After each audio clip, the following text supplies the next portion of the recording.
Kinuwestiyon nitong Martes, July 9 ni Mayor Baste Duterte ang naganap na malawakang pagtanggal sa pwesto ng mga opisyal ng pulisya sa Davao City. Sa isang pahayag, ibinahagi ng alkalde ang kanyang pagkabahala na ang pagtanggal sa mga pangunahing opisyal ng pulisya sa syudad, kabilang na ang City Police Director, ang pinuno ng Special Operations Group at 19 na Station Commander, ay hindi makatutulong sa pagpapanatili ng kapayapaan at seguridad sa lungsod. Binanggit ni Mayor Duterte na kung itinuturing ni Police Regional Office 11 Director Police Brigadier General Nicolas Torre III na hindi epektibo ang mga tauhan ng Davao City Police, ito'y taliwas sa patuloy na pagkilala ng institusyong kanyang pinamumunuan sa Davao City Police Office bilang nangungunang unit sa rehiyon.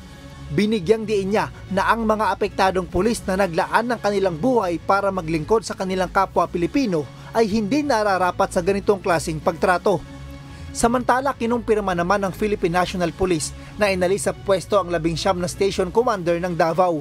Ayon kay PNP Public Information Office Chief Police Colonel Jean Fajardo, nagkaroon ng discrepancy sa inireport na crime statistics sa pagpatay at rape na nangyayari sa lalawigan.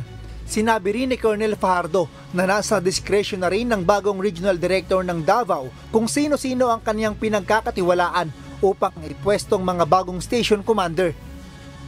So that is one of the reason I understand, because when the new regional director assumed as the regional director of Police Regional Office 11 ay nag-ikot po siya sa mga stations, may mga nakita po siya na mga discrepancies in terms of the crime statistics. So these are now under investigation, but what the regional director wants me to share with you, in fact sabi nga niya, Jean, for those who wish to interview me, open po siya, makausap niyo po siya nga personal, but ang sinasabi niya lang, ang direction po ng desisyon, this is his sole prerogative ng regional director, ay lahat po yon, ang intention po nun is to further improve yung delivery ng public service, lalong-lalo na po sa mga mamamayan po natin sa Davao region po.